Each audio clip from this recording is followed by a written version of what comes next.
መንግስት ቀረጥ ክፈሉ ሳይለን። የፋሲካ ዋዜማ ቅዳሜ ሚያዝያ 18 ቀን 2000 ዓ.ም ከምሽቱ 2 ሰዓት ከ30 22 አካባቢ 22 ምቾት ለመጠበቅ የሚመቹ የተረጋጉ ቤቶች አሉ። ፍንዳታ አይበዛባቸውም። የተረጋጉና ቁጥብ የሆኑ ሰዎች በቦታው ላይ ይበረክታሉ። ይቅርታ 22 አካባቢ ስላችሁ ቺቺኒያ መስሏችሁ እንዳይሆን። ቺቺኒያን ከጎበኘሁት ትንሽ ቆየት ሳልል አልቀርም። ቺቺኒያ የሄድኩት መቼ ነበር? አዎ እግዚአብሔር ከጉድ እኮ ነው ያወጣኝ። እስቲ ማን ይሙት ያን ጊዜ ተፈንክቼ ቢሆን የማን ያለ ሊባል ነበር። የተረገመ ምሽት ነበር በቺቺኒያ ያሳለፍኩት። እስቲ ያስቡት ቺቺኒያ ገብቼ ተፈንክቼ ስወጣ።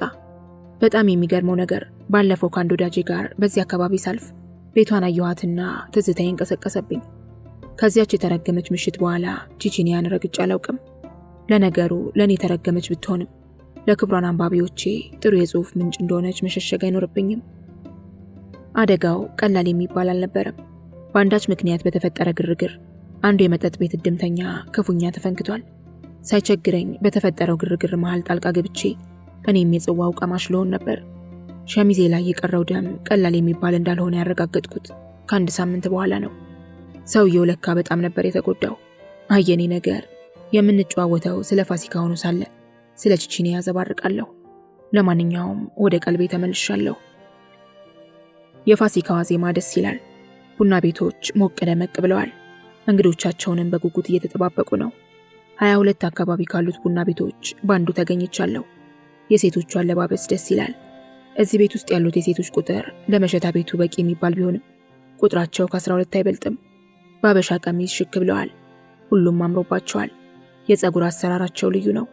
የአበሻ ቀሚሳቸው ዲዛይን የተለያየ ሆኖ እዩኝ ያሰኛል። በጂንስ ሱሪ የተወጠረ ሰውነት በፋሲካ ዋዜማ የለም። ሁሉም በሀበሻ ልብስ ደምቀዋል።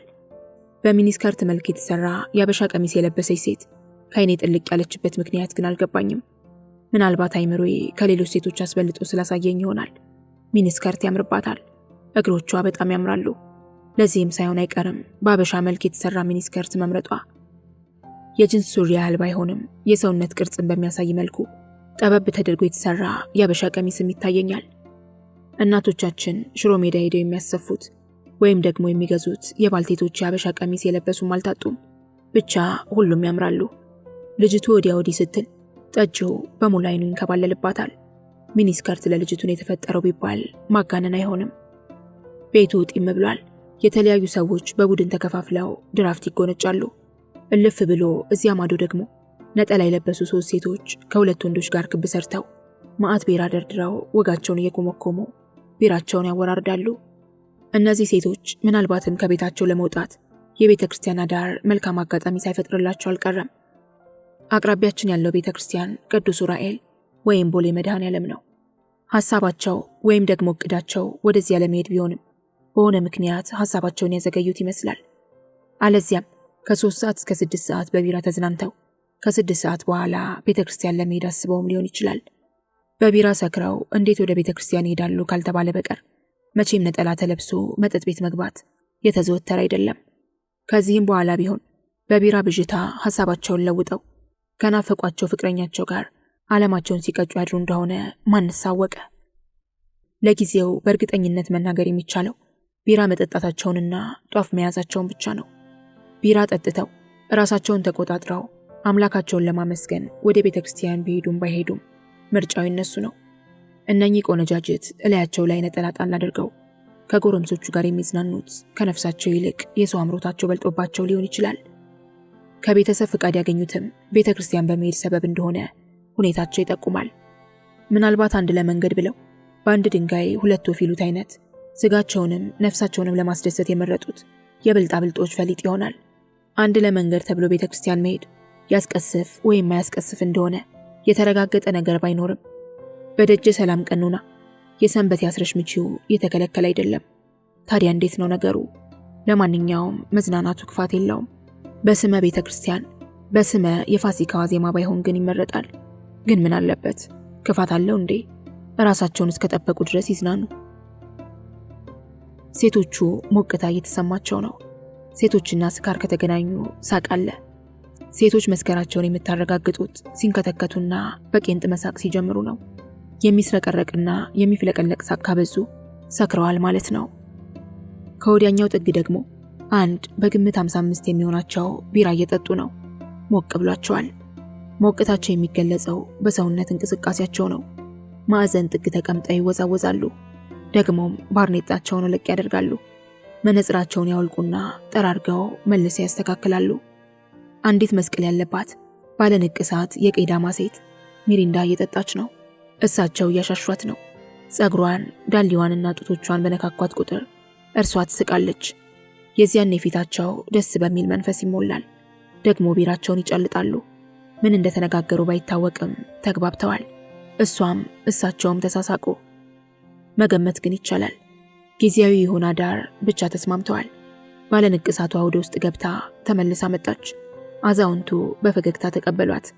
እኛ አዛውንት ምናልባትም ልጆቻቸውን ወይንም ደግሞ ክብርት የትዳር አጋራቸውን እቤት አስቀምጠው ይሆናል። ከንቅሳታሟ ጋር አሸሼ ገዳሚ ያማራቸው ምናልባትም ሚስታቸው በፋሲካ ወግ መሰረት ከሌሊቱ 9 ሰዓት ላይ ባላለይ ብላ ልታስፈስግ ዶሮ ወጧን ለመስራት ተፍተፍ እያለች ይሆናል። እርሳቸው ደግሞ ቢራቸውን እየቸለሱ ጾሙ ሳይፈታ ጾም ሊፈቱ በመሟሟት ላይ ናቸው። አይ ጊዜ! መቼም ወግ ነውና የልባቸውን አድርሰው ቤት ከገቡ በኋላ ልክ ቤተ ክርስቲያን እንደቆየ ሚስታቸው ተንደፋድፋ የሰራችውን እጅ የሚያስቆረጥም ዶሮ ወጥ ያለ ይሉኝታ ይወርዱበት ይሆናል። አይ ትዳር! ድንቄም ትዳር! በአንጻራዊነት ሲታይ ግን ሚስቶች ታማኞች ሳይሆኑ አይቀሩም። እነማቅጥ ቢሉ እንኳን መሄጃ ስለሌላቸው ይሆናል የመታመናቸው አንዱ ገጽታ። ለነገሩ ዓለም የወንዶች ናት። ፈራጆችም ፈላጭ ቆራጮችም ወንዶች ናቸው። ወንድ ቢማግጥና ሚስቱ ብትነቃበት ምናልባት ከስድብና ከማስጠንቀቂያ ብዙም ባልዘለለ ተግዛዝ ይታለፍ ይሆናል። ሚስት ተመሳሳይ ድርጊት ፈጽማ ከሆነ ግን ብዙ ባሎች በተግዛዝ ብቻ አያልፉትም። ፊቷን በሚያበላሽና እግርና እጇን በሚያነካክት ወገራን ጨምሮ ቤት ንብረቷን ትታ ከነ ልጆቿ እንድትባረር የሚያደርጉ ጨካኝ አባወራዎች የሉም አይባልም። ባል ዕድሜ ልክ አመንዝራ ሆኖ በሚስቱ የአንድ ቀን ስህተት እንዲህ ያለውን ፍርድ መስጠቱ አንቹ ታመጪው አንቹ ታሮጩ አይነት ትዝብት ውስጥ ይጥላል። እኚህ ከባለ ንቅሳቷ ጋር ባይማግጡስ ምን ይቀርባቸዋል? አንዳንዶቻችሁ ምን አገባህ፣ እንደፈለጉ ይሆኑ፣ ምን እንደርጎ ዝንብ ጥልቅ አደረገህ፣ በሰው ትዳርና ገንዘብ ምን አስመቀኘህ፣ ምን ትፈተፍታለህ ትሉኝ ይሆናል።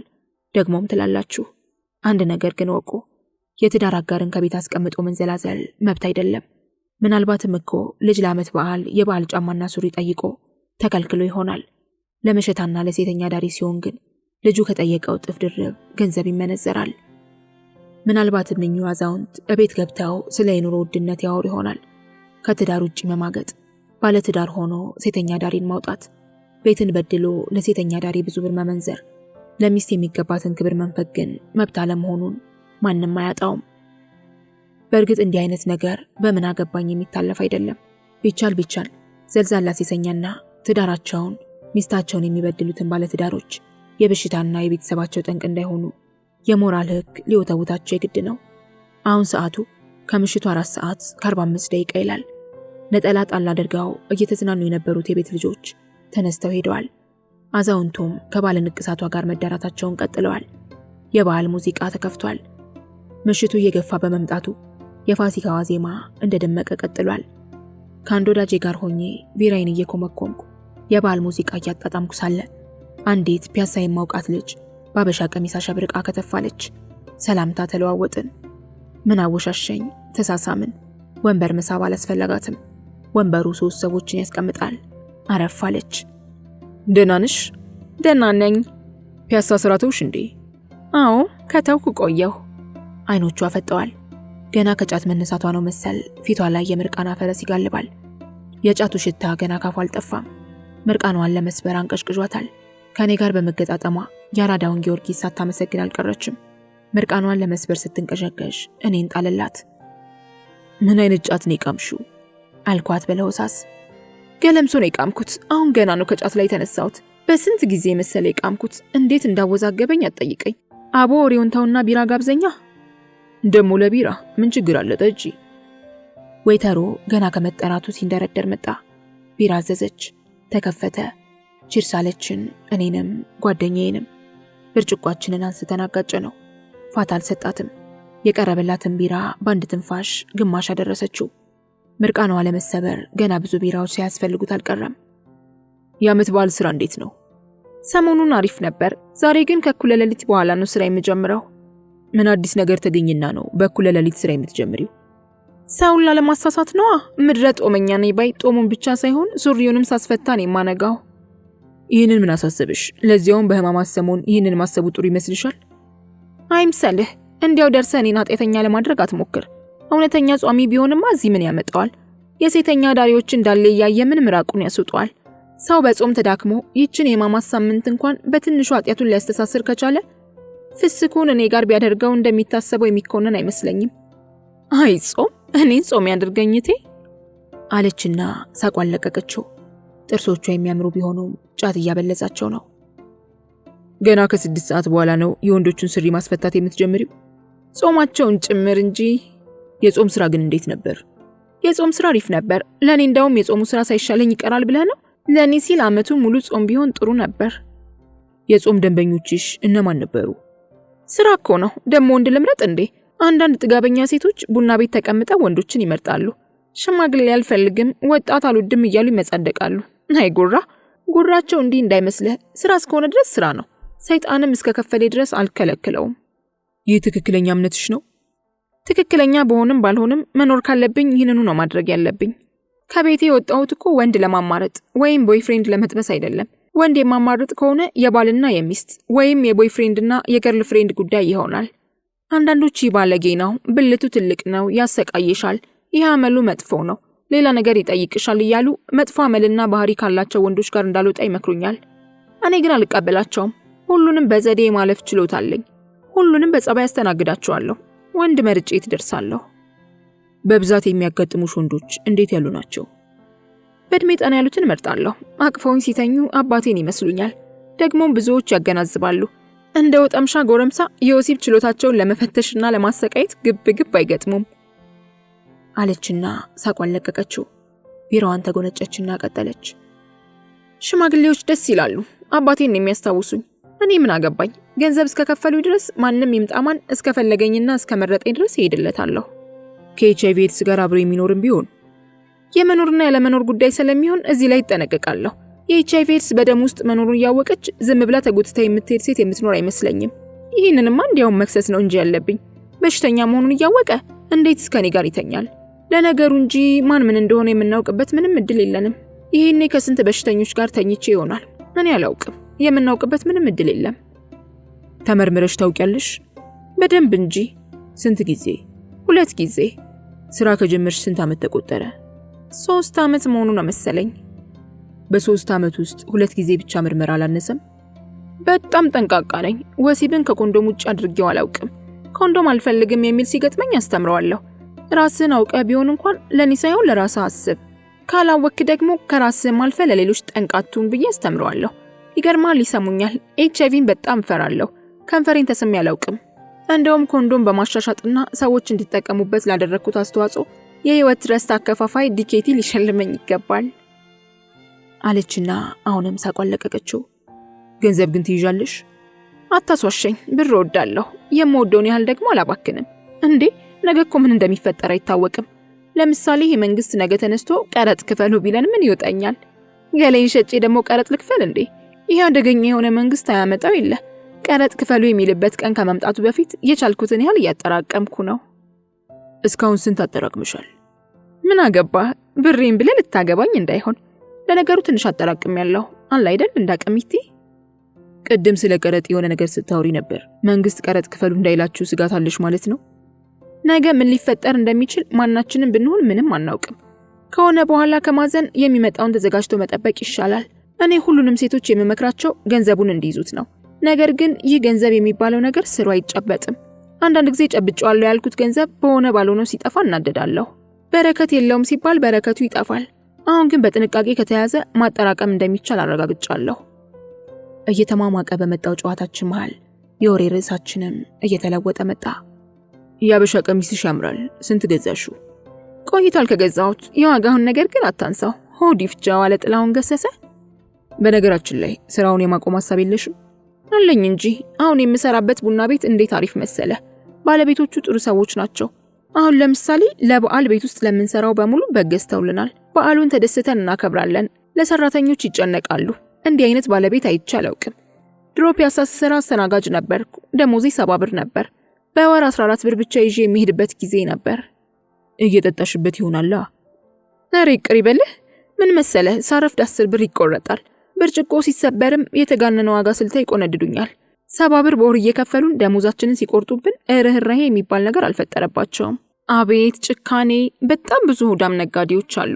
እኛ ገላችንን ሸጠን ባገኘነው ብር እየከበሩ ለኛ አይጨነቁም። በጣም ሆዳምና ስግብግብ የቡና ቤት ባለቤቶች ይበዛሉ። በ14 ብር ታዲያ እንዴት ትኖሪ ነበር? ለደሞዜ አልጨነቅም ነበር። በ70 ብር የምኖር መሰለህ? አስተናጋጅ ሆኜ የቤት ልጅ እየመሰልኩ ሾርት ሰራ ነበር። በቀን 2 ጊዜ ሾርት ብገባና 30 ብር ባገኝ በቀን 60 ብር አገኘው ማለት ነው። በሳምንት 250 ብር አላጣም። እንደ ባለቤቶቹ ቢሆንም ማኖሮ ጾሜን አድሬ ነበር። አረ ረሃብም ይገለኛል። በቀን ሻይ ለመጠጣት መጥተው ለሾርት የሚታደሙ ስለማይታጡ ከነርሱ ጋር እወጣለሁ። በ14 ብርማ እንዴት እኖራለሁ? ለዚያውም ኑሮ ሳት በሆነበት በዚህ ዘመን። አሁን ያለሁበት ቤት ግን በጣም ጥሩ ሰዎች ናቸው። ግን ምን ያደርጋል፣ ትንሽ ሰርቼ ስራውን ትቼ ለመውጣት እያሰብኩ ነው። ይልቅ አንድ ድገመኝ። በሞቴ ለሚጥመው ለዚህ ጨዋታሽ አንድ ድገሚ። ከተቻለስ ማደር፣ ከፈቀድክልኝም ማግባት እንዳንተ አይነቱን ወንድ ነበር። አቦ ጽዋችንን እናንሳ። ቺርስ። በነገራችን ላይ የቤት ልጅ የመሰልሽ ስትወጪ አንዳቸው ቢነቁብሽስ? መጀመሪያውንም አንገምቶ ሴተኛ ዳሪ ናት ብሎ የሚጠረጥረኝ የለም። የቤት ልጅ ስለምመስላቸው ሁሉም ያናግሩኛል፣ ራሳቸው ይለክፉኛል። ወንዶች ስትባሉ የምድር አጭበርባሪዎች፣ አስመሳዮችና ቅንዝረኞች ናችሁ። ከሴት ጓደኞቻቸው ጋር መጥተው ሴት ወደ መጸዳጃ ቤት ጎራ ስትል ስልኬን ይወስዱና ይደውሉልኛል፣ ይቀጥሩኛል፣ ጋብዘው ያወጡኛል። ትላልቅ ሰዎች 10 ብር ቲፕ ይሰጡኝና ስልካቸውን ትተውልኝ ይሄዳሉ። ደውዬ አገኛቸዋለሁ። ዲጄው የቴዲ አፍሮ ሙዚቃ ህይወቴን ዘፈን ሲከፍት ሰው ሁሉ በሐዘን ድባብ ተዋጠ፣ ወይም የተዋጠ መሰለ። በሁሉም ሰው ፊት የሐዘን ድባብ ያረበበ መሰለ። ሰው ሁሉ አክሩፏል። በቴዲ መታሰር አዝኗል። ጠጩ በሙሉ ስለ ቴዲ አፍሮ እንደሚያወራ ያስታውቅበታል። ቴዲን ትወጂዋለሽ? አልኳት ልጅቱን። በጣም እንጂ። ታስሯል አይደለ? ግን ሰው ገድሏል እንዴ? ብቻ እግዚአብሔር ይርዳው አለችና እንደ መተከዝ ብላ ቢራዋን ተጎነጨች። የልጅቱን 3 ቢራ ጨምሮ እኛ የተጠቀምነውን ከፍለን ተሰናብተናት ወጣን። በዚያው ቅጽበት የሌሊት ወጥመዷን ለመዘርጋት ተዘጋጀች። እንዳሰበችው ሌሊቱን ጠቀም ያለ ገንዘብ ለመስራት ከብዙ ሰካራሞች ጋር ቾምሴ መግባት አለባት። ተበረታ ዘንድ ደግሞ ሰውነቷ መደንዘዝ ይኖርበታል። ስለዚህ መጠጣቷን ትቀጥላለች። ሰዎች በጨለማ የመንገድ ብርሃን ጎልቶ የሚታይ ነጫጭ ነጠላና የአገር ልብስ ለብሰው ወደ ቅዱስ ዑራኤል ቤተክርስቲያን ሰከም ሰከም ይላሉ። ሴቶችና አዛውንት ወንዶች ይበረክታሉ። በዚያው መጠን ሰክር የሚንገዳገዱ ግን በየታከኩ የሚያስታውኩ ሱሪያቸው ላይ የሸኑ እየተሳደቡ እያቅራሩ እየተለፋደዱ የሚያዘግሙ የሰካራሞች ብዛት ቀላል አልነበረም። የፋሲካ ዋዜማ ትዕይንት ገና እየተሟሟቀ እንጂ ያበቃለት አይመስልም። በራቸውን ወለል አድርገው የተበረገዱ ቡና ቤቶች በውጪ ገቢው ደምቀዋል። በመንገድ የሚተላለፉ ወንዶችን ለመጥለፍ አካላቸውን አጋልጠው የተሰጡ የጎዳና ሴቶች እንዳሸን ፈልተዋል። ከየቡና ቤቱ የሚደለቀው ካፍ እስከ ገደፉ የተለቀቀ ሙዚቃ ጋር ጭፈራና ዳንኪራ ደርቷል። የአልጋ ቤቶች በጣም ስራ በዝቶባቸዋል። መኝታ ማግኘት በወረፋና በደጅ ጥናት የሆነባቸው ቤቶችም ነበሩ። ጊዜያዊ ካልሆነ አዳራና አከራይ የሚያሉ መኝታ ቤቶች ስራ በዝቶባቸዋል። ጥንዶች ሲወጡ ጥንዶች ይተካሉ። አልጋው ይነጠፍ፣ አንሶላው ይቀየር፣ የሚታወቅ ነገር የለም። በፋሲካ ዋዜማ ሰማይና ምድር እስኪላቀቁም አዲስ አበባ ስትንቦገቦግ ታነጋለች። ስለ HIV ብዙ እየተነገረ ኮንዶም አልጠቀምም የሚሉ ብዙ ሰዎች ያጋጥሙኛል። የፋሲካ በዓል ወሩን ሙሉ የሚከበር ይመስል በየቡና ቤቱ አሁንም የበዓሉ መንፈስ ሙሉ ለሙሉ አልጠፋም። የሚዝናኑት ሰዎች፣ ቡና ቤት ውስጥ ያሉት ሴቶችና ቡና ቤቱ ራሱ የበዓል ናፍቆት ያለበት ይመስል የፋሲካን የበዓል ድባብ ላለማጥፋት ትግል ላይ ያሉ ይመስላሉ። አንዳንድ ቡና ቤቶች ሰራተኞቻቸው በአበሻ ቀሚስ አምረውና ደምቀው ካልታዩ ቅጣት እስከ መጣል የሚያደርስ ማስፈራሪያ ላይ ደርሰዋል። ሴቶቹ ቅጣቱን በመፍራት በአበሻ ቀሚስ ደምቀው መታየትን መርጠዋል። የበዓል መንፈስ ሁሉንም ሰው እንደሚያስጨንቀው ሁሉ ሴቶቹንም ያስጨንቃቸዋል። በዓል በመጣ ቁጥር ለጭንቀት ይዳረጋሉ። የጭንቀታቸው ምንጭ መመሪያ ነው።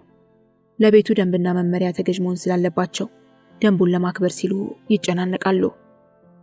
የያዝነው ወር ደሞዝተኛ ለሆኑ ሰዎች የስቃይ ወር ናት ቢባል ማጋነን አይሆንም። ደሞዝተኛው ስቃይ ውስጥ ከሆነ ደግሞ የእነርሱ ቢዝነስ ዋጋ የለውም። ብዙዎቹ ደሞዝተኞች የሚያዝያ ወር ደሞዝ የላቸውም። በዓሉን ምክንያት በማድረግ ደሞዛቸውን አስቀድመው በመውሰድ የበዓል ጥማቸውን ተወጥተውበታል። ሴቶቹ ደግሞ የደሞዝተኛውን ቀዳዳ ጠብቀው የሚያሰሉት ገቢ አለ። ይህ ገቢ በሚያዝያ ወር አይገኝም ወይም ደግሞ ተዛብቷል። በመዛባቱ የተነሳ ሴቶቹ በቋሚነት ወር በገባ በአንደኛው ወይም በሁለተኛው ቀን የሚያገኙት የደንበኞቻቸውን ገቢ ያጡታል ማለት ነው። እነርሱ ወርሃዊ ደሞዝተኞች ባይሆኑም የበዓል ፍላጎታቸውንና ቤቱ የጣለባቸውን ግዴታ ለማሟላት ብዙ ይለፋሉ። ለምሳሌ የአበሻ ቀሚስ ለመግዛት ብዙ ተቸግረዋል።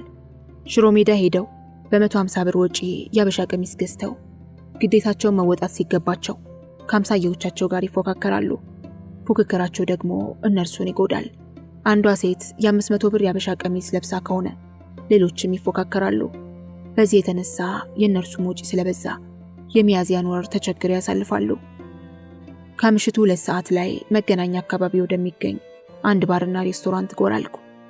ቀን ከጠዋቱ 4 ሰዓት ድራፍት ሲጠጣ ያየሁትን ሰው በድጋሚ ያየሁት። ነገሩ በጣም ይደንቃል።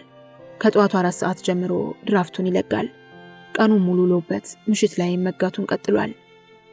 ያንዳንድ ሰዎች ልማድ ያስገርማል። ለመሆኑ ስራ የለውም? ከጠዋቱ 4 ሰዓት ድራፍት በጃምቦ ጀምሮ የት ሊገባ ነው ብላችሁ ካሰባችሁ ተሳስታችኋል።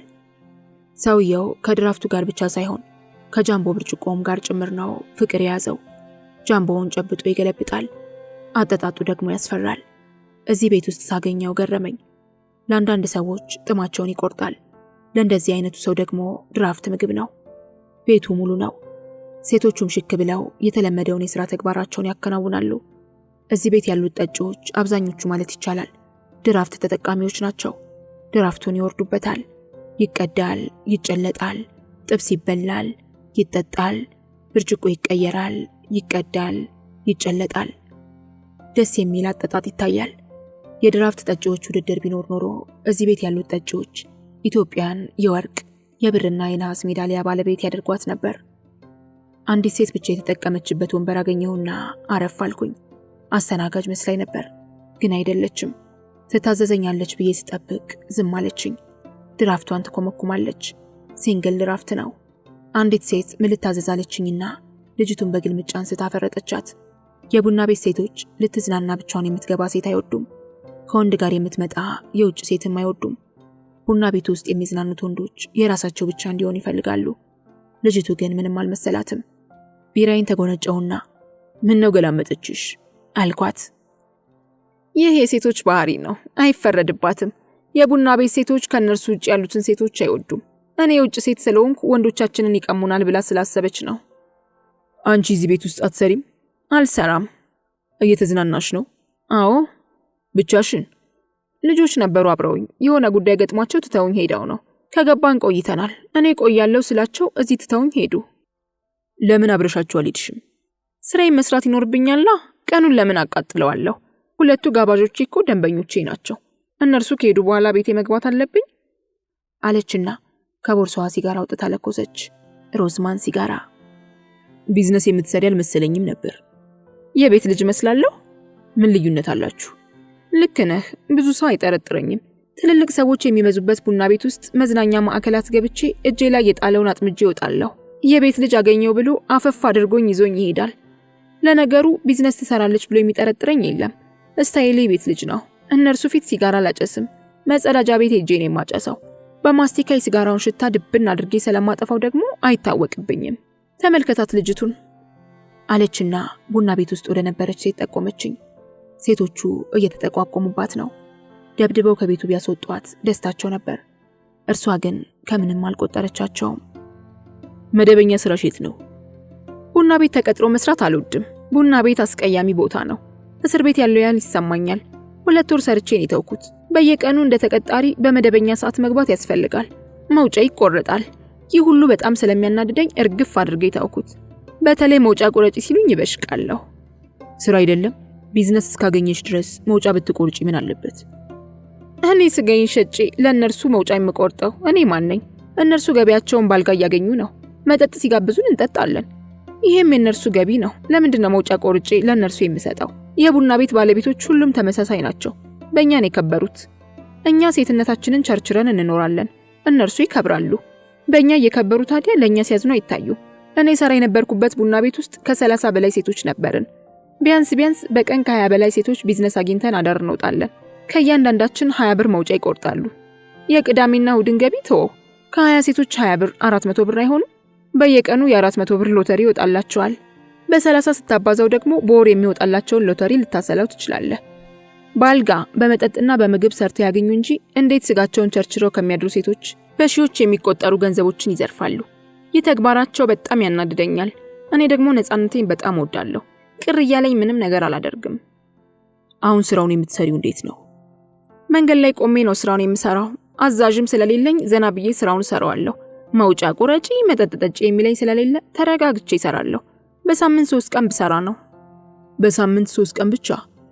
ይበቃኛል። ቢዝነስ የሚገኝባቸውን ቀናት አውቃቸዋለሁ። ስለማውቃቸው አልቸገርም።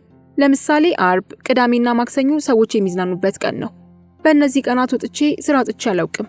አንዳንድ ጊዜ ግን ስራ የሚጠምበት ጊዜ ይኖራል። ስራው ትዝ የሚለኝ የቤት ኪራይና ዕቁብ ክፍያ ሲደርስብኝ ብቻ ነው። ኪሴ ውስጥ ብር ካለ ስለ ስራው አልጨነቅም። በጣም እኮ አስቀያሚ ስራ ነው። እግዚአብሔር እንዲገላግለኝ ጸልያለሁ። ድራፍት ታዘዘችና ሲጋራዋን ለኮሰች። ጥፍጥፍ አድርጋ ከቤቱ ብታስወጣት ደስታዋ የሆነው አስተናጋጅ 8ኛሽ ነው አውቀሻል አለቻትና ገላምጣት ሄደች። እንዴት መሰለህ፣ ዝም ብዬ ስዞር ብውል ስራውን አላገኘው። ስራው የሚገኝበትን ቀን ጊዜና ሰዓት ካወኩ ግን ስራውን በቀላሉ ለመስራት እችላለሁ። ነገርኩ እኮ አሁን የወጣሁት ገንዘብ ስለሌለኝና የቤት ኪራይና ዕቁብ ስለደረሰብኝ ነው እንጂ አልወጣም ነበር። ትንሽ ካገኘው እሷኑ እየበላሁ እኖራለሁ። የቤት ኪራይ ስንት ትከፍያለሽ? 300 ብር ከፍላለሁ። ዕቁብም አለሽ? 2 ዕቁብ አለኝ። በወር ወይስ በሳምንት? በቀን 20 ብር የምጥለው አለኝ። በወር 400 ብር የምጥለውም አለኝ። 2 ዕቁብ አይከብድሽም? ዋናው ነገር የምታገኘውን ገንዘብ በአግባቡ መጠቀም ነው። እኔ የማገኘውን ብር በአግባቡ እጠቀምበታለሁ። መሰረታዊ ፍላጎቴንም አሟልቼ የሚተርፈኝን አስቀምጣለሁ። ዕቁብ ወጥቶልሻል? አልወጣልኝም። ስንት ይደርስሻል? በቀን 20 ብር የሚጣልበት 4000 ብር ነው መሰለኝ። ሊያልቅ ትንሽ ነው የቀረው።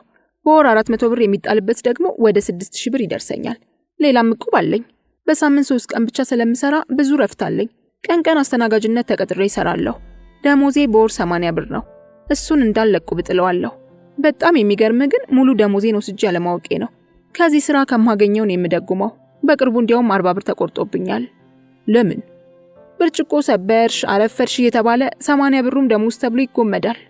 በዚህ ስራ ብቻ የሚተዳደር የለም እንጂ እንደ ባለቤቶቹና አሰሪዎቹ ቢሆን ኖሮ ረሃብተኞች ነበርን። ለዚህ እኮ ነው የሆቴልና የቡና ቤት ባለቤቶችን የምጠላው። 80 ብር እየከፈሉ 40 ብር ሲቆርሱ ምንም አይመስላቸውም። እያስተናገድሽን ቢዝነስ ትሰሪያለሽ? አንዳንድ ሰዎች ሲያስቸግሩኝ ውጪ እንገናኝ ብዬ ስልኬን ሰጥቼ ያገኛቸዋለሁ እንጂ ስራ ቦታ ላይ ሆኜ ቢዝነስ ሰርቼ አላውቅም። ባለቤቶቹ እንዳውም ይኮሩብኛል። ጠንካራ ሰራተኛ ናት ይሉኛል። ምን ጊዜም ስራዬ ላይ ጎበዝ ነኝ። የቤት ልጅ እመስላቸዋለሁ። መንገድ ላይ ግን ጥሩ ስራ አለ? አለ። ዋናው ነገር ስራው የሚገኝበትን መንገድ ማወቁ ላይ ነው። የሚወስዷችሁ ባለመኪኖች ናቸው? ደንበኞቼ በሙሉ ባለመኪኖች ናቸው። ሰዓታቸውን ጠብቀው የሚመጡም አሉ። ሞባይል ስላለኝ እዚህ ቦታ ጠብቂኝ ብለው ፒክ የሚያደርጉኝም አሉ። ስንት ይከፍሉሻል? አዳር ብዙ ጊዜ አያጋጥመኝም። ጊዜያዊ 60 ብር ነው። አዳር የሚፈልጉ የሉም። አንድ ቀን ብቻ አዳር ሰርቻለሁ። ኃይለኛ ዝናብ ዘንቦ መኪና ውስጥ ከሰውየው ጋር አደርን። መኪና ውስጥ? እንዴት? ልጁ ወጣት ነው። ቤቱ መግባት የሚችለው እስከ ሌሊቱ 6 ሰዓት ድረስ ነው። መኪና ይዞ ከገባ አባቱ ስለሚነቁ መንገድ ላይ መኪና ውስጥ አደርን። ስንት ያወጣሽ? አንዴ ብቻ ነው ያወጣኝ። የመኪናውን ወንበር በመለጠጥ ተቃቅፈን አደርን። ሊነጋጋ ሲል እኔንም ቤት ያደረሰኝና ተለያየን። ስንት ከፈለሽ? መጀመሪያ 60 ብር ሰጥቶኝ ስለነበር ጠዋት ላይ 150 ብር ጨመረልኝ። መንገድ ላይ ሴት የሚፈልጉት አብዛኞቹ በጣም ጥሩ ሰዎች ናቸው። ጊዜያዊ ከተጠቀሙ በኋላ ወደ ቤታቸው ይገባሉ። በዚያ ላይ በጣም ደጎች ናቸው። ከደግነታቸው ብዛት ይመክሩናል። እግሮቻችሁን ከፍ ከፍ የምታደርጉት ለምንድን ነው? የጥያቄ በጣም ነበር ያሳቃት። መልስ ለመስጠት ግን አልቦዘነችም። መኪኖች ሲያልፉ ሴት ይፈልጉ እንደሆነ ለመጠቆም ነው። ዝም ብለን ከምንቆም እግሮቻችንን ከፍ ከፍ ስናደርግላቸው ፍላጎታቸው ሊነቃቃ ይችላል። ዝም ካልን ዝም ብለው ሊሄዱ ይችላሉ። ዝም ብለው ከሄዱ ደግሞ ስራችን ተበላሸ ማለት ነው። በተለይ ደግሞ ሚኒስከርት ለብሰን ከሆነ እግራችንን ከፍ ከፍ ስናደርግ እነሱም ወዲያው ይወስናሉ፣ ይዘውን ይሄዳሉ አለችና በኃይል ሳቀች። ልጅቷ ደስ ትላለች። ብዙም መኳኳል አይታይባትም። ሽቶ፣ ሊፕስቲክ፣ ፌር የመሳሰሉት ነገሮች አልተጠጓትም። ብቻ አንድ ሲጋራ ጭሳ እንደጨረሰች ሎሽን ከቦርሳዋ ታወጣና ጣቶቿን ታሻሻለች። መኪና ውስጥ ከገባችሁ በኋላ የት ይዘዋችሁ ይሄዳሉ? የተለያዩ ቤቶች አሉ። የመኪና ማቆሚያ ያላቸው የመዝናኛ ስፍራዎች ስላሉ እዚያ ቦታ ይዘውን ይሄዳሉ። በጣም ሳዋራ ቦታ ስለሆነ እዚያ መኪና ውስጥ ሆነን የሚፈልጉትን እናደርጋለን። ጊዜያዊ እንሰራለን። የብዙዎቹ ዘመናዊ መኪኖች ወንበር ይለጠጣል። ሲለጠጥ ሙሉ ለሙሉ ስለሚተኛ አልጋን የሚመስለው። ኮንዶም ይጠቀማሉ እንዴ? አስገራሚው ነገር ይሄ አይደል? ኮንዶም የማይፈልጉ ብዙዎች ናቸው። በዚህ ዘመን ስለ HIV ብዙ እየተነገረ ኮንዶም አልፈልግም የሚል ይገጥመኛል። እኔ ግን መጀመሪያውኑ መኪና ውስጥ እንደገባው ገንዘብ እደራደራለሁ። የሰውየውን ፍላጎት ለመረዳት እሞክራለሁ። ኮንዶም ይዘሃል እለዋለሁ። አዎ ይዣለሁ ካለኝ ሰላማዊ ሰው ነው ማለት ነው። አልያዝኩም ካለኝ ገዝቼ ልምጣ እለዋለሁ። የማይፈልግ ከሆነ ታየው ምን ያደርጋል ስለሚለኝ ድርድሬን አቋርጬ ወደ ሌላው ባለመኪና ሮጣለሁ። በጣም ብዙ ባለመኪኖች ኮንዶም አልፈልግም ይሉኛል። እኔም ትቻቸው እሄዳለሁ። ኮንዶም አልፈልግም የሚል ሰው ቫይረሱ በደም ውስጥ ያለበት ሰው ነው ብዬ ስለምጠራጠር ትቼው እሄዳለሁ። ኮንዶም አልጠቀምም የሚሉ ሰዎች ማጋጠማቸው አዲስ ነገር አይደለም። አንቺስ ራስሽን ትጠብቂያለሽ? በጣም እጠብቃለሁ። ተመርምረሽ ታውቂያለሽ? ከአንዴም 4 ጊዜ ተመርምሬያለሁ። የውጪ ፕሮሰስ ጀምሬ ነበር። አቢ ሚፍታ የሥራ አገናኝ ኤጀንሲ መላለስ ነበር። ስመላለስ 2 ጊዜ ተመርመሪ ብሎኝ አስመረመረኝ። 2 ጊዜ 300 ብር ከፍዬ ተመረመርኩ። ነፃ ሆንኩ። ያሰብኩት ግን ሊሳካልኝ አልቻለም። ሌላ ኤጀንሲ ጋር ሄድኩኝና ፕሮሰስ ጀመርኩ። አሁንም ተመርመሪ አለኝ። 250 ብር ከፈልኩና ተመረመርኩ። ፕሮሰሱ ሲቆይ ጊዜ ሌላ ምርመራ አድርጊ ያለችኝና በጣም ተናድጄ እርግፍ አድርጌ ተውኩት። ገንዘቤን የጨረስኩት በኤችአይቪ ምርመራ ነው። ከ1000 ብር በላይ ሳይሆን አይቀርም ለምርመራ ብቻ ያወጣሁት። አሁን ግን የመሄድ ዓላማም የለኝም። እቁቤ ከወጣልኝ ቶሎ ብዬ አንድ ትንሽ ሱቅ ከፍቼ ለመስራት አስባለሁ። ራሴን ግን ምንም ቢሆን ለድርድር አላቀርብም። ያለ ኮንዶም ልውጣ የሚል ሰው ሲያጋጥመኝ የምናደደው ያለው ግንዛቤ ዝቅተኛ በመሆኑ ነው። ከምሽቱ 3 ሰዓት ተኩል ሲል ልጅቱን ተሰናብቼ ወጣሁ። አንድ ወዳጄ ደውሎልኝ 22 አካባቢ ሄድኩ። ከነበርኩበት ቤት አምሽቼ ስወጣ 4 መኪኖች እርስ በርስ ተላትመዋል። አንድ መኪና ፍሬቻ ተሰብሮበት ኪሳራውን አልጠይቅም ብሎ ሹልክ ብሎ ሄደ። 4ቱም መኪኖች ሴቶች ጭነዋል። ለ4ቱ መኪኖች ግጭት ሰበብ የሆነው ከልክ በላይ ጠጥቶ ማሽከርከር ነው። አሽከርካሪዎች ከልክ በላይ ጠጥተው በማሽከርከራቸው 4 መኪኖች ተሳስመዋል። 3ቱ መኪኖች ተጎድተዋል። አንዱ ተመልካች ሁኔታው ስላሳዘነው በአቅራቢያው ለሚገኘው ትራፊክ ጽሕፈት ቤት ሪፖርት ለማድረግ ገባ። ሪፖርት ለመስጠት ቢጣደፍም የምሽት ተረኛ የሆኑት ሳጅኖች ግን በአግባቡ አላስተናገዱትም። እየተበሳጨ ተመለሰ። በዚያ ምሽት ሌሎች መኪናቸው የተጋጨባቸው ሰዎች ክርክር ገጥመው ነበር። ጫት ቤት ከፍቼ ይህንን ህይወት ትቼው ነበር። ስከስር ግን ተመልሼ የገባሁበት። የሰዓት እላፊ ጉድ ማብቂያ የለውም። ብዙ ነገር ያሳየናል። አንዳንድ ሰዎች በሰዓት እላፊ እንደፈለጉ ሲሆኑ በዚች ምድር ላይ ከነሱ ውጪ ሰው የተፈጠረም አይመስላቸውም። ሰዓቷ ካለፈች ፍጹም ነፃነት ይሰማቸዋል። ያቺ ነፃነት ደግሞ እንዳሻቸው እንዲፈነጩ ታስችላቸዋለች። በሰዓት እላፊ ሰው ምን ይለኛል፣ ምን እየሰራው ነው፣ የሚያውቁኝ ሰዎች ቢያዩኝስ ብሎ ነገር አይታሰብም በብዙዎች ዘንድ። ምን ሆነ መሰላችሁ? አንዳንድ ጊዜ ወጣ ብሎ መዝናናት ሲያምሮ ያሉትን የምሽት ክበቦች እየተዟዟሩ መጎብኘቱ አይቀርም። በናይት ክለቦቹ የተመኙትን ያህል ደስታ ባያገኙም አማራጭ የለውትምና በተገኘው መዝናኛ ይዝናናሉ። ከአንድ የምሽት ክለብ ወደ ሌላኛዋ ሲሄዱ የሚያውቋት የወዳጆ ባለቤት ወይም ደግሞ የወዳጆ እጮኛዋን ወይም ደግሞ ባለቤቷን ከቤት አስቀምጣ ከሌላ ወንድ ጋር ስትማግጥ ቢያገኟት ምን ይሰማውታል? ይህ አጋጣሚ እያንዳንዳችን በምናውቀው የቅርብ ሰው ላይ ደረሰ ቢባል ምን ይሰማውታል? ምን አይነት እርምጃ ሲወስዳሉ? ከባድ አይደል? እዚህ ላይ ብዙ ነገሮች በአእምሯችን ሊያቃጭሉ ይችላሉ። በተለይ ሴቶች ደስ ላይላቸውም ይችላል ብቻ ሳይሆን እውነቱን እንነጋገር ከተባለ አይደሰቱም። አንዳንድ ሴቶች መማገጥ ማለት ምን ማለት ነው? አብሮ ከወንድ ጋር መታየት ነው ወይንስ ከወንድ ጋር መጨፈር ወይንስ እየተሳሳቁ እየተላፉ መሄድ? ከጮኛዋ ውጪ ስትማግጥ ተያዘች ሲባል ምን ስታደርግ ነው የሚል ጥያቄ እንደሚያነሱ እርግጥ ነው። በእርግጥም ማንሳቱ ግድ ነው። መማገጥ ግን ያው መማገጥ ነው። ባልን ወይንም እጮኛን አሊያም ደግሞ ጓደኛን ከቤት አስቀምጦ በውድቅት ሌሊት ከጎረምሳ ጋር መቅበጥ፣ የዕድሜውን ግማሽ አሜሪካን ሀገር በሥራ ካሳለፈ ጎልማሳ ጋር መቅበጥ ማማገጥ ነው። አንዲት ሴት ከባሏ ውጪ ከሌላ ወንድ ጋር ከታየች ብቻ አማገጠች ልትባል እንደማትችል መተማመን እንችላለን። ለምሳሌ አያድርግቦና ባለቤትዎን በዚህ መልኩ ቢያገኟት ምን ይሰማዎታል? ምናልባትም ለሥራ ከሚኖሩበት ከተማ ወጣ ቢሉ ዱካውን ተከትላ እንዲህ አይነት ወንጀል ፈጸመች የሚለውን ቢሰሙስ ምን እርምጃ ይወስዳሉ? ይህ እኮ በጣም ሲሪየስ ጉዳይ ነው። ሰዓት እላፊ ይህንን ጉድ ያሳያል። የአንድ ወዳጄን በጣም ወዳጄን ፍቅረኛ ወይም እጮኛ ወይም ደግሞ የወደፊቷ የትዳር አጋር ብቻ የፈለጋችሁትን በሉ የዚሁ አጋጣሚ ሰለባ ሆነችና አየኋት። ልክ ከሌሊቱ 8 ሰዓት ከ35 ደቂቃ ሳያት አላመንኩም። የገዛ ዓይኔንም ተጠራጠርኩት። ምንስ ማድረግ ነበረብኝ? ይህ ወዳጄ ከዚች ልጅ ጋር ረጅም መንገድ መጓዝ ይፈልግ ነበር፣ ግን አልተሳካም። ልጅቱ ከሌሊቱ 8 ሰዓት ከ35 ላይ ከአንዲት ጓደኛዋ ጋር ነበሩ። መዝናናት መልካም ነው። ራስን ጠብቆ ከማንኛውም ሰው ጋር መዝናናት ምንም ችግር የለውም። ከዚያ ባለፈ መልኩ ሆኖ ሲገኝ ግን ያስቸግራል። በዚህች ልጅ ዘንድ የሆነው በዚያ በውድቅት ሌሊት መተዛዘል እስኪቀራቸው ተቃቅፈው እየተላፉ ምናልባትም የሰው ሚስት የሚያማግጠው እየተወላገደ ሲታይ ይህ ሁሉ የጤና ነው፣ አንዳችም የተፈጠረ ነገር የለም፣ ውስልትናም አልተፈጸመም ብሎ መከራከር አይቻልም። እናም ይሄ ወዳጄ በዚህ ምክንያት ፍቅሩን አጣ። ላባከነው ጊዜም አዘነ። እንዴት አወቀ? እሱ አያገባንም፣ የእኛ ጉዳይ አይደለም። የሰዓት እላፊን ጉድ በመጠኑም ቢሆን ከተጨዋወትን ወደ ዋና ጉዳያችን እንመለስ። ከምሽቱ 2 ሰዓት ይላል የተንቀሳቃሽ ስልኬ ላይ ያለው የሰዓት አቆጣጠር። ያለሁት ደረጃውን የጠበቀ ተብሎ ሊገለጽ በሚችል በየቀኑ ከ500 በላይ ሰዎችን የማዝናናት አቅም ያለውና ስራ ፈቶ የሚዝናና ሰው አጥቶ ደብሮት የማያውቅ ቤት ውስጥ ነው። የዚህ ቤት አኪር ግርም ይለኛል። አዲስ አበባ ውስጥ ካሉት ናይት ክለቦች አንደኛ ሳይሆን ይቀራል ብላችሁ ነው? በደንበኛ ብዛት ነው ያልኩት። ጥራት፣ ብቃት እያልን ከሄድን ብዙ የምንጠራቸው አሉ። ፕላቲኒየምን፣ ፋራናይትን፣ የዋሳው ዩጎቪያን ወዘተ ብዙ ልንጠቅስ እንችላለን። ማወዳደሪያችን ግን የሚዝናናው ሰው ቁጥር ብዛት ነው፣ ሌላ አይደለም። ቤቱ አኪራም ነው። ብትፈልጉ አስማተኛ፣ ምትሃተኛም በሉት፣ ሰው አያጣውም። አዲስ አበባ ውስጥ ሰው እየተጋፋ የሚጠጣበት የሚዝናናበት ቤት ነው። ነገሩ ጉዳዩ ወዲህ ነው። እዚህ ቤት ውስጥ ስዕል የሚመስሉ ምትሃተኛና አማላይ ሴቶች አሉ። ምናልባትም የሴቶቹ ውበትና አማላይ ገላ ይሆናል ለቤቱ አኪር የፈጠረው። በእርግጥም ቤቱ በሴቶች በእጅጉ ተጠቃሚ ሆኗል። ሁሉም ነገር አለ እዚህ ቤት ውስጥ። የፋሽን ሾው ትርኢት ተጋብዘው ያውቃሉ?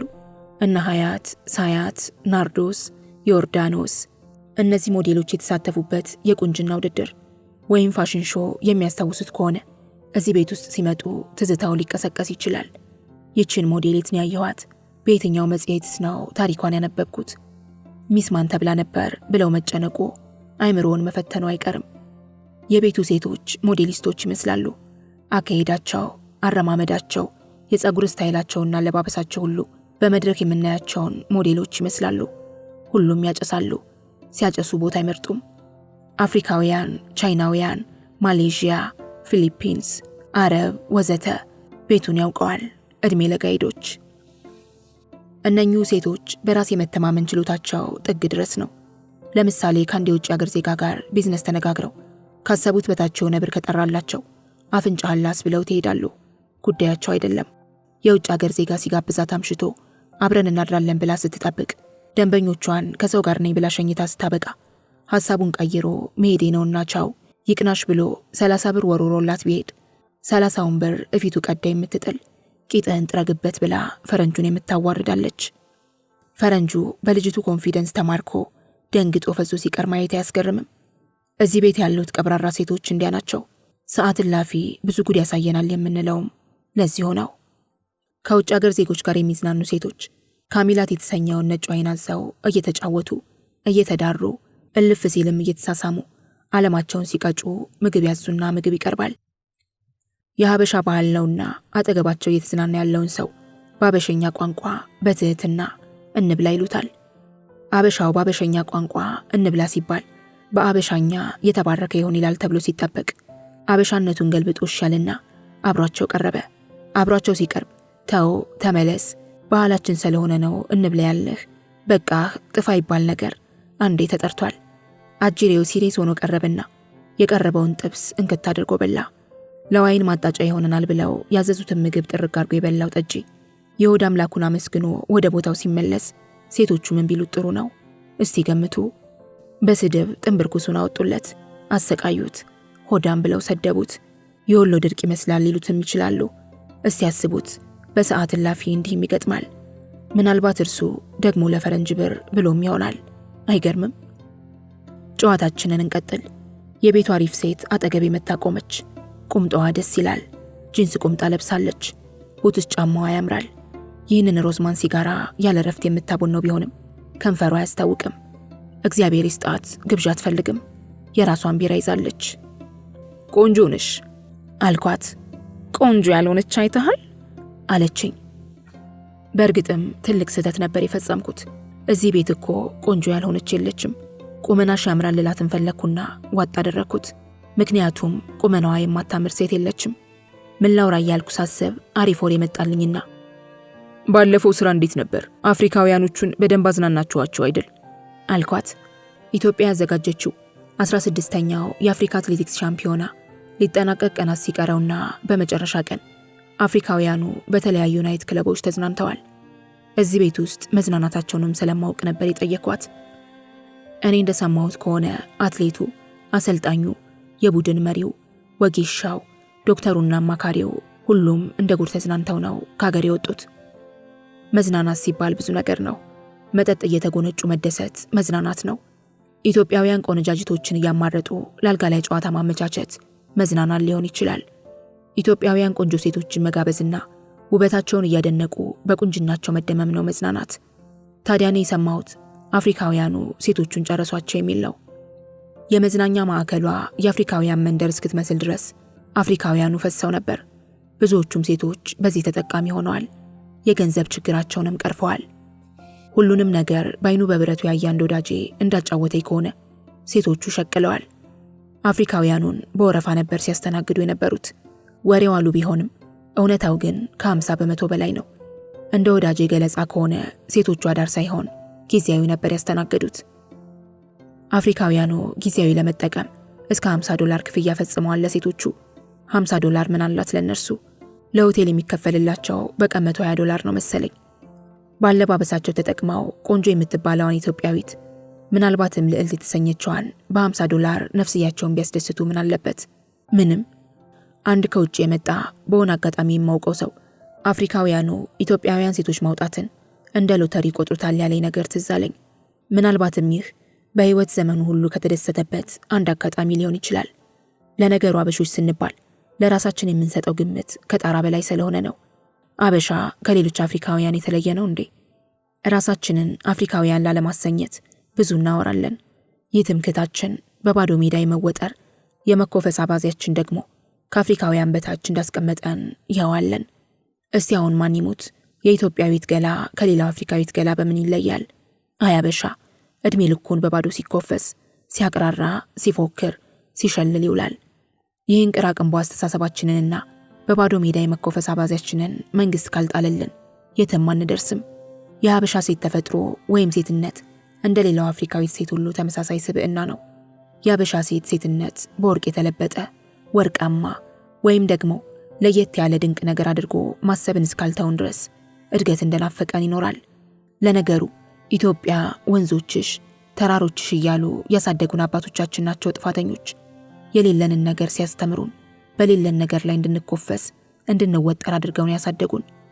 ይህ ትውልድ ግን ይህንን ይቀይረዋል ብለን እናስብ። ይቅርታ፣ የናሽናሊቲ ጉዳይ ቀልቤን ሰርቆት ነው። አሁን እስቲ ይህን ሁሉ ምን አዘባረቀኝ? ምንስ ቅብጥ አድርጎኝ ነው ባህር ወደ ሆነው ሰፊ ሐሳብ ጥልቅ ብዬ ገባሁት? ይቅርታ፣ 3 ጊዜ ይቅርታ ጠይቃለሁ። እንቀጥል።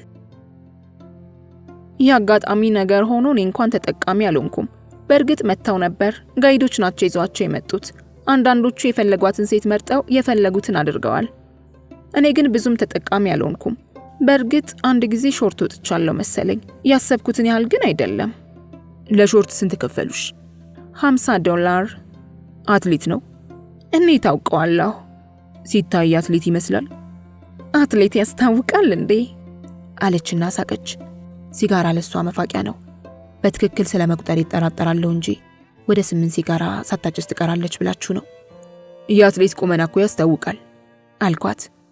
በእርግጥ አትሌት ሊሆን ይችላል። ቀጭን ነው፣ ስፖርተኛ ሰውነት ያለው ነው፣ ረዥም ነው። ሰውነቱ ደንደን ያለ ነው? አይደለም። ሰውነቱ ደንደን ያለ ከሆነ አሎሎ ወርዋሪ ወይም ጦር ወርዋሪ ሊሆን ይችላል ብዬ ነበር።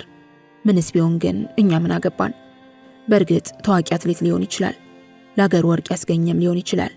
ታዲያ ለሀገር ወርቅ ያስገኘን አትሌት ሚስጥር ዝም ብለን በባዶ ሜዳ ልናስቀር አይደረግም። አድራሻ አልተለዋወጣችሁም? አልተለዋወጥንም። አንተ ይህ ሁሉ ምን ይፈጥርልሃል እንዴ? እሺ ትቻለሁ፣ ተይው በቃ። ግን በጣም ስሞከር ነሽ። ሲጋራ ወዳለሁ። ከምግብ ይልቅ ለሲጋራ ቅድሚያ ሰጣለሁ። ጫት ስለምቅም ደግሞ የማጨስ ፍላጎቴ ይጨምራል። በቀን ስንት ሲጋራ ተጭሻለሽ? አላውቀውም። በቀን 1 ፓኮ እንደማይበቃኝ ግን አውቃለሁ። ጫት በየቀኑ ትቅም ያለሽ? ካልቃምኩ የምሞት ይመስለኛል። ሰው እንዴት ያለ ጫት ውሎ ያድራል? ያለ ጫት ህይወት ያለ አይመስለኝም። ምን አይነት ጫት ትቅም ያለሽ? ኮሎምቢያ የሚባል አሪፍ ጫት አለ፣ እሱ ይመቸኛል። ከአማርኛ ይልቅ እንግሊዘኛ ቋንቋ መናገር ይቀናታል። እንግሊዘኛዋ ልዩ ነው። ቡና ቤት ውስጥ ተገኘች እንጂ ባያውቋት ኖሮ የየትኛው ኮሌጅ ተማሪ ነሽ ብለው እንደሚጠይቋት እርግጠኛ ነኝ። ለፈረንጅ ምቹ ልትሆን እንደምትችል ገመትኩና ፈረንጆች ይወዱሻል አልኳት። ፈረንጆች ይወዱኛል። ለፈረንጅ የሚስማማ ቁመና ስላለኝ ይወዱኛል። እኔ ግን አልወዳቸውም። ከፈረንጅ ይልቅ ጥቁሮች ይመቹኛል። ኔግሮ ወዳለሁ፣ እነርሱም ይወዱኛል። አንዳንድ ሴቶች ጥቁር ወንድ ምቾት አይሰጠንም ይላሉ። ብዙዎቹ ሴቶች ጥቁር ወንድ አይወዱም። ጥቁር ወንድ ያሰቃያል። ከጥቁር ወንድ ጋር ሄጄ ታመምኩ፣ ማህፀኔን ልመርመር ይላሉ። ለሁሉም ሴቶች ጥቁር ወንድ ምቾት አይሰጣቸውም። $500 ቢከፍሏቸው እንኳን መሄድ የማይፈልጉ በጥቁር ወንድ በጣም የተማረሩ አሉ። ለኔ ግን ጥቁር ወንዶች ምቾት ይሰጡኛል። ጥቁር ወንድ አሜሪካዊ ኔግሮም ቢሆን አኪሬ ነው ማለት እችላለሁ። ጥሩ ይከፍላሉ? 2 አይነት ጥቁሮች አሉ። አንደኛው ጥቁር አሜሪካዊ የምንለው ነው። ሁለተኛው ደግሞ አፍሪካውያኖቹ ናቸው። ለኔ ግን ሁለቱም ይስማሙኛል። ጥቁር አሜሪካዊ ከአፍሪካውያኖቹ በበለጠ ይከፍላል። ለምሳሌ ለአንድ ቀን አዳር $100 ሊከፍለኝ ይችላል። ወጣ ብሎ ሲዝናና ናዝሬት፣ አዋሳ፣ ሶደሪ፣ ላንጋኖ አብሬው ልሄድ ይችላለሁ።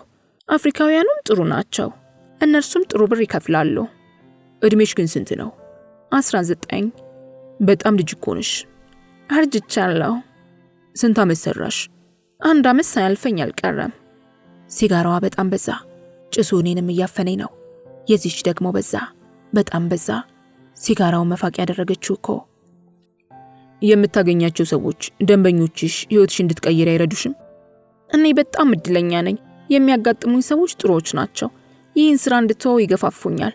አንዱ በጣም ስለወደደኝና ልጅነቴም ህይወቴም ስላሳሰበው ቤት ተከራይቶልኝ አስቀመጠኝ።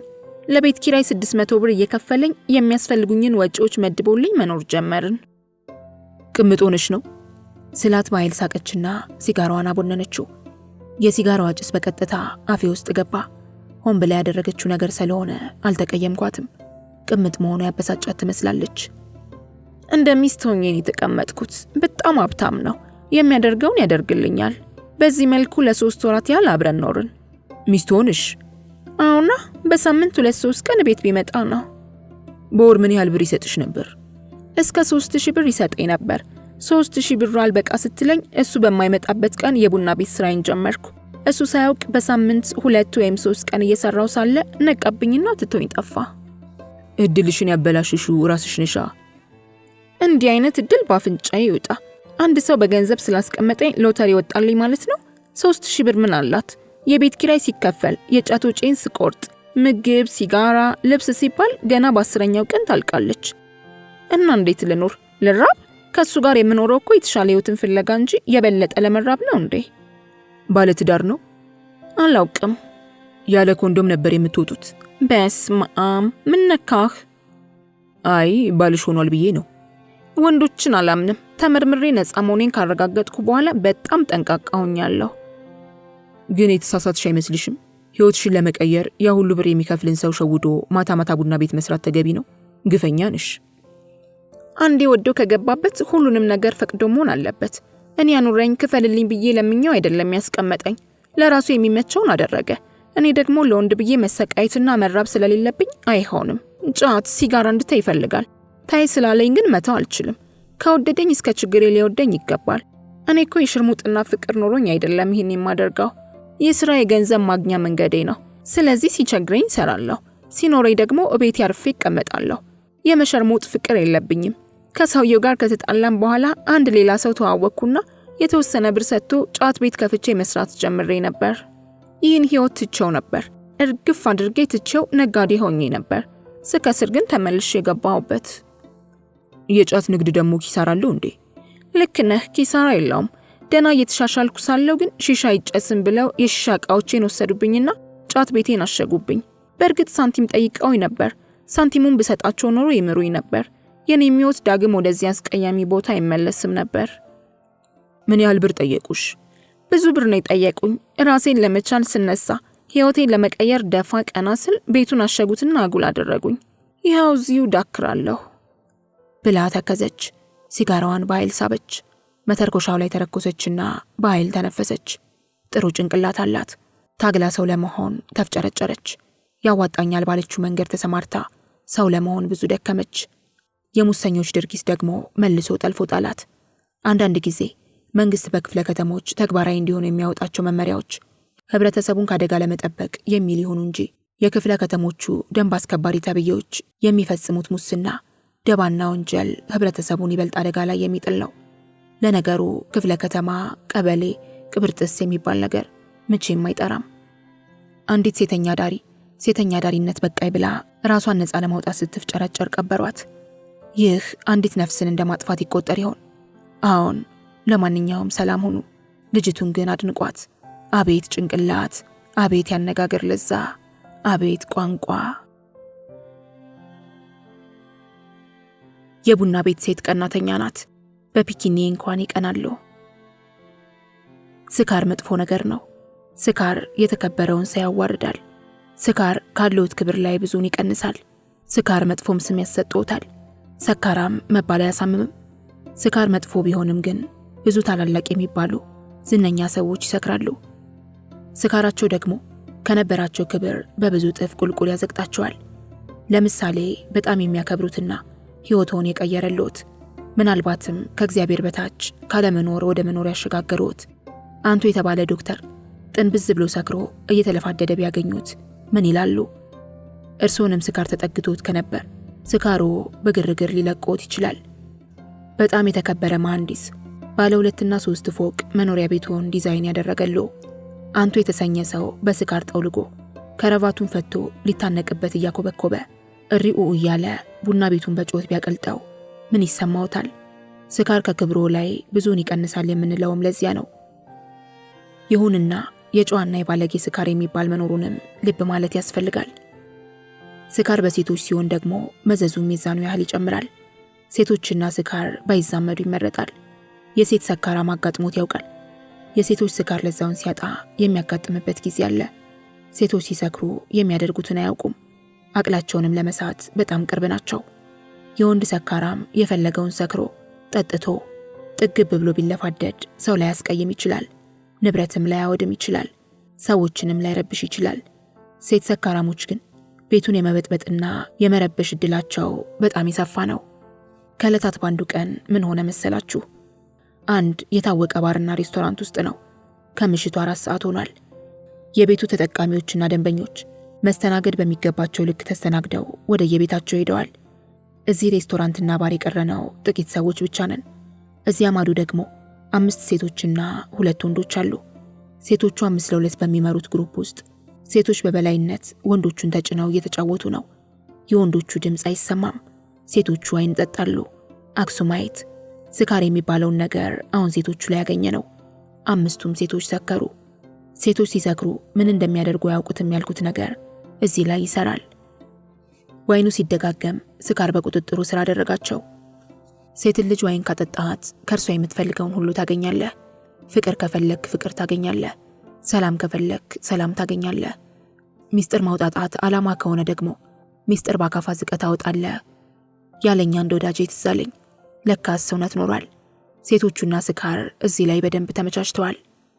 አፈቅርሃለሁ የሚለውን ከእርሷ መስማት የምትፈልግ ከሆነ ገርል ፍሬንድህን የወደድካትን የፈለግካትን ወይንም ለወደፊቱ ሕይወትህ ተመራጭ ያደረካትን ዋይን ጋብዛት።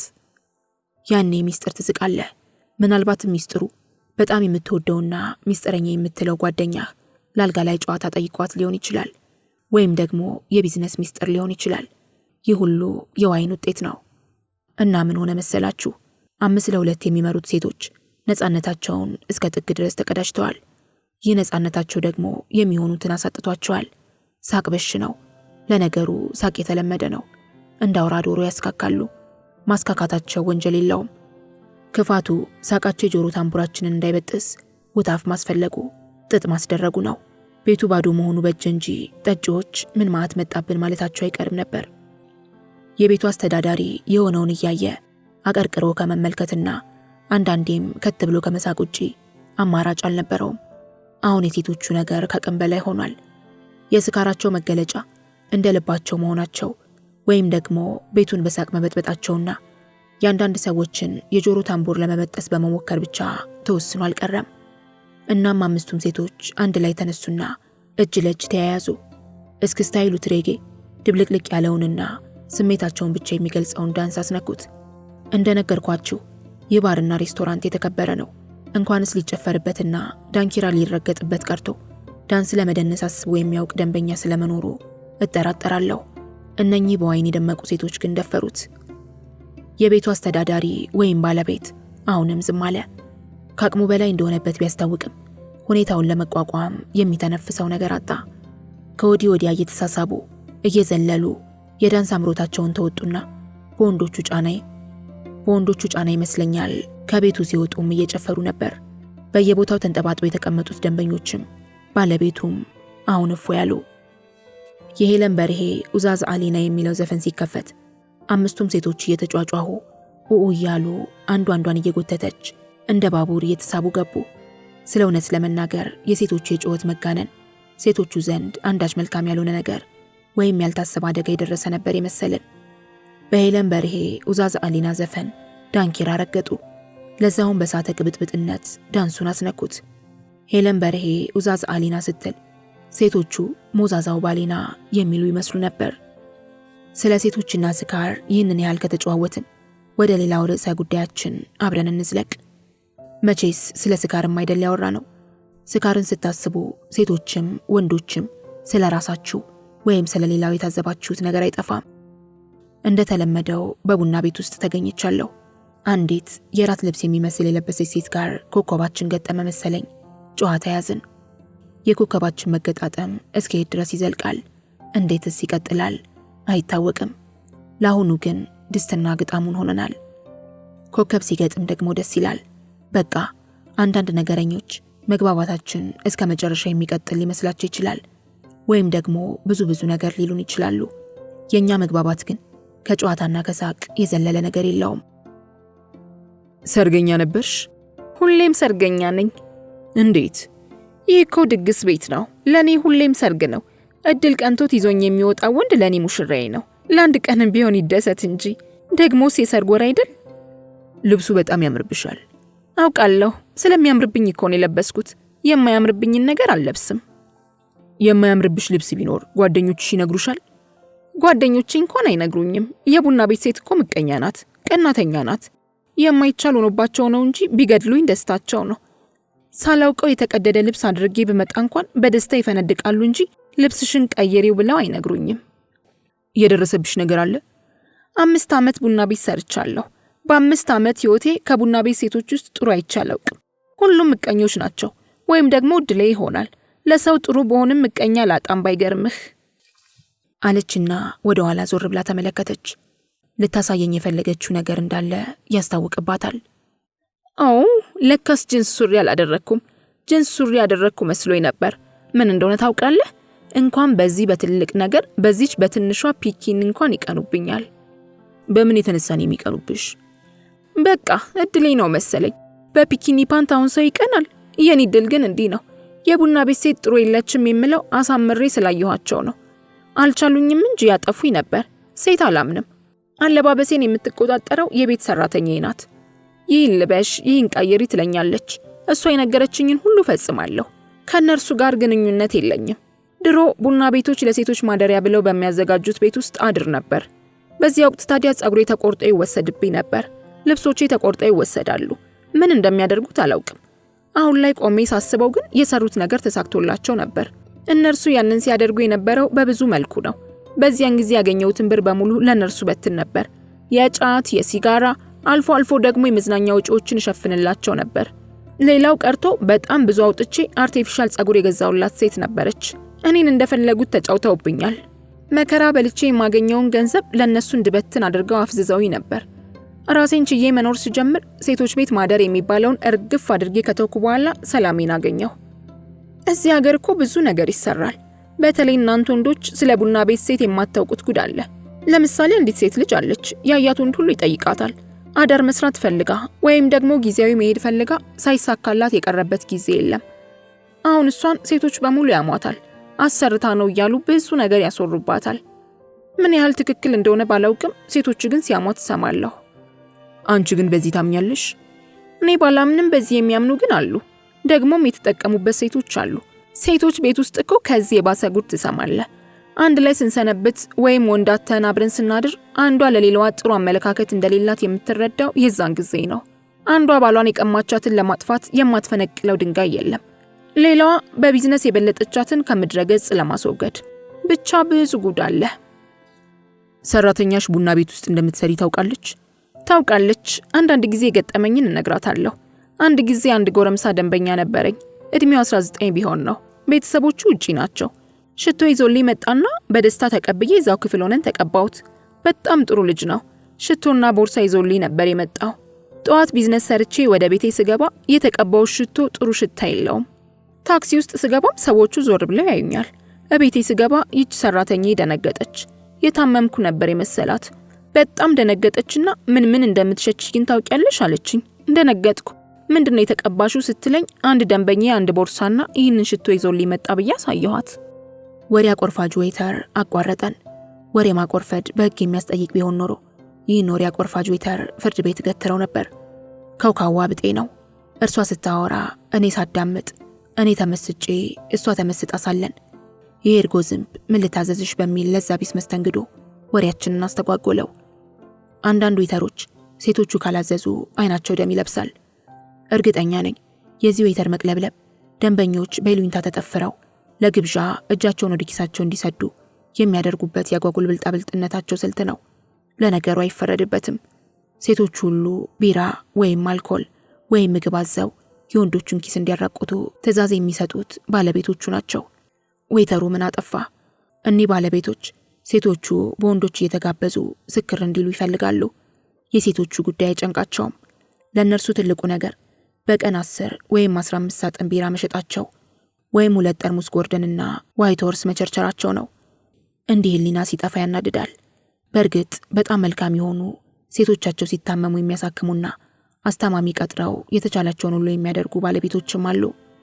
በበዓል ሰሞን ፍየል አርደው ብሉልኝ፣ ጠጡልኝ የሚሉም አይጠፉም። የምናወራው ግን ስለ ሆዳም መጠጥ ቸርቻሪዎች ነውና በሴቶቹ አላግባብ ለመበልጸግ የሚፈልግ በሚስኪኖችና አማራጭ በጠፋባቸው ወገኖች አሰቃቂ የሥጋ ገበያ ይቅርታ የሌለው ኃጢአት የሚሰራ በየቦታው ያጋጥማል። እኛን ምን አገባን ብሎ በዝምታ ለማለፍም የህሊና ጉዳይ እድል አይሰጥም። ምንም ቢሆን ስቃያቸውን የሚበሉት የኛው እህቶች አይደሉ። ልጅቱ ቢራ አትጠጣም፣ ጋብዘኝ ብላም ሰውን አትደፍርም፣ ደንበኛ አታስቀይምም። አሉ እንጂ እግር እየተከታተሉ መርቅኛለሁና ምርቃኔን ስበርልኝ እያሉ ፍጥጥ ብለው ግብዣ የሚጠይቁ። መርቅና ብትመጣ እኔን ምን ይመለከተኛል? ይህቺ ግን ስነ ስርዓት አላት። በግድ ዘዢ፣ ስከሪ፣ ጠጪ፣ የቤቱን ገቢ አትቀንሺ ተብላም እንኳን መጠጥ አላዘዘችም። የፈለገችውን እንድትጠጣ እድሉን ሰጥቻት ነበር። በእርግጥ ይህንን ቃል ከተናገርኩ በኋላ ድንጋጤ ተሰምቶኛል። ተኪላ፣ ማርቲኒ፣ ገለመሌ የሚባሉትን በመለኪያ ከ25 ብር በላይ የሆኑትን ብታዝ ኖሮስ ከጉድ አውጥቶኛል እንጂ አልቆሌ ነበር። እሷ ግን ሁሉንም ነገር ትታ ጁስ አዘዘች። ሽቶውን አንድ ደንበኛ ይዞልኝ መጣ ብዬ ለሰራተኛ አውጥቼ ያሳየኋት። ከፓኮው ጀምሮ እስከ አስተሻሸጉ ድረስ በጣም ያምራል። ማማር ብቻ ሳይሆን ደስ ይላል። ሰራተኛ ያየችውና ሞከረችው። ሽታ ይሰነፍጣል። ደስ የሚል ሽታ የለውም። አስቀያሚ ሽታ እንዳለ የተረዳሁት እቤት ከገባውና እሷ ከከፈተችው በኋላ ነው። ሰራተኛዬ ግን በጣም ጎበዝ ናት። ባይልላት ነው እንጂ በትምህርቷ ትልቅ ደረጃ ትደርስ ነበር። ፊልም የምትተረጉምልኝ እሷ ናት። በጣም ትመክረኛለች። ተረጋግታ ስታነባው የ19 ዓመቱ ደንበኛ ይዞልኝ የመጣው ስጦታ የመጸዳጃ ቤት መጥፎ ጠረን መከላከያ ስፕሬይ ነው። እንዴት ብልጭ እንዳለብኝ አትጠይቀኝ። ከሁሉም በጣም የተሰማኝ ደግሞ እነዛ ምቀኛ የቡና ቤት ሴቶች ባጠገባቸው ባለፍኩ ባገደምኩ ቁጥር አፍንጫቸውን እየያዙ ሲሳለቁብኝ እንደነበር ሳስብ ነው። እነርሱ ሁሌም ከኔ ስህተት ይፈልጋሉ። በሌላው ነገር ሊያገኙኝ አልቻሉም፣ በዚህ ግን አገኙኝ። ሽቶውን ይዞልሽ የመጣው ወጣት ደንበኛሽ ነው? አዎ ደንበኛዬ ነው። 2 ጊዜ ብቻ ነው ያወጣኝ። በባህሪው ጥሩ ሆኖ ነበር ያገኘሁት። ለምን ይህን በእኔ ላይ እንደፈጸመ ግን ማወቅ አልቻልኩም። የመጀመሪያው ቀን በርከት ያለ ቸኮላት ይዞልኝ መጣ። በሁለተኛው ቀን ደግሞ ሽቶውን። ስንት ይከፍልሻል? ሚስጥር ነው። እኔ ስለ ገንዘብ የሚጠይቀኝ እንዳልወድም። ሽቶውን ሆን ብሎ ነው የሰጠኝ ብለሽ አስበሽ ታውቂያለሽ? ውይ አላውቅም። ሆን ብሎ ነው የፈጸመው ለማለት ይከብደኛል። ከዚያም በላይ ሌሎች ብዙ ነገሮችን ያደርግልኛል እኮ።